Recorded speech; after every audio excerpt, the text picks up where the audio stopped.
Actor Surya அவர்கள் விடுதலை 2 படம் பார்த்துட்டு வந்து பிரஸ்ஸை மீட் பண்ணும்போது எவனோ அடுத்த தளபதி அப்படின்ற மாதிரி கத்திட்டான். சோ சூர்யா அவர்கள் உடனே ஜர்க் ஆகி வேண்டாண்டா தம்பிகளா உங்கள ஒருத்தனா இருக்கிறதே சந்தோஷம் தான் அப்படின்ற மாதிரி சொல்லியிருக்காரு. அண்ட் அமரன் ரிலீஸ் டைம்ல சிவகார்த்திகேயன் அவர்களை பார்த்தும் இதை சொன்னாங்க. அதாவது திடீர் தளபதி அப்படின்ற மாதிரிலாம் கலாய்ச்சிட்டு இருந்தாங்க. பட் இதை தடுக்க முடியாது, இனிமேல் இப்படிதான். ஏன்னா சில வருஷங்களுக்கு முன்னாடி தளபதியை எங்க பார்த்தாலும் நெக்ஸ்ட் சூப்பர் ஸ்டார் அப்படின்ற மாதிரி சொல்லிட்டு இருந்தாங்க. பிகாஸ் ரஜினி அவர்கள் பல வருஷங்களுக்கு முன்னாடி பண்ண சம்பவத்தை அப்போ தளபதி பண்ணிட்டு இருந்தாரு. தென் இப்போ ரீசெண்டா சேலரி பாக்ஸ் ஆபீஸ்னு எல்லாத்துலயுமே ரஜினி அவர்களையும் தாண்டிட்டாரு. சோ இப்ப சினிமாவில இருந்து விலகுறேன்னு சொன்னதால இனிமேல் அப்கமிங்ல இருக்கிற எல்லா ஆக்டர்ஸையுமே நெக்ஸ்ட் தளபதி அப்படின்ற மாதிரி தான் சொல்லுவாங்க. ஆல்ரெடி சொல்லவும் ஆரம்பிச்சிட்டாங்க. சோ தளபதி ஃபேன்ஸ் இதுக்கு பெருசா நெகட்டிவா ரியாக்ட் பண்ணாம ஒரு ஃபன்னா கடந்து போயிட வேண்டியதான். ஏன்னா தளபதியை நெக்ஸ்ட் சூப்பர் ஸ்டார்னு சொன்னப்ப ரஜினி அவர்களோட ரசிகர்கள் ரொம்ப இன்செக்யூரிட்டியா ஃபீல் பண்ணாங்க. இதோ நாம ஏதோ அந்த பட்டத்துக்கு ஆசைப்பட்ட மாதிரி ரியாக்ட் பண்ணாங்க. சோ அவங்க பண்ண தவிர நாமளும் பண்ண வேணாம், தளபதியே செம ஸ்வீட்டா துப்பாக்கியை எடுத்துக்கோ அப்படின்ற மாதிரி கொடுத்தாரு. சோ நெக்ஸ்ட் தளபதின்னு சொல்றதையே ஒரு தளபதி பண்ண சாதனையா பார்க்க வேண்டியதான். அண்ட் விடுதலை பார்ட் 2ல சூரிய அவர்களுக்கு பெருசா வேலை இல்ல.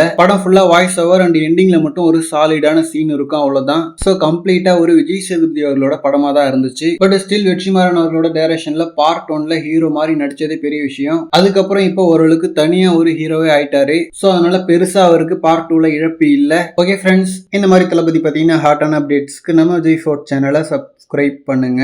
தேங்க்யூ.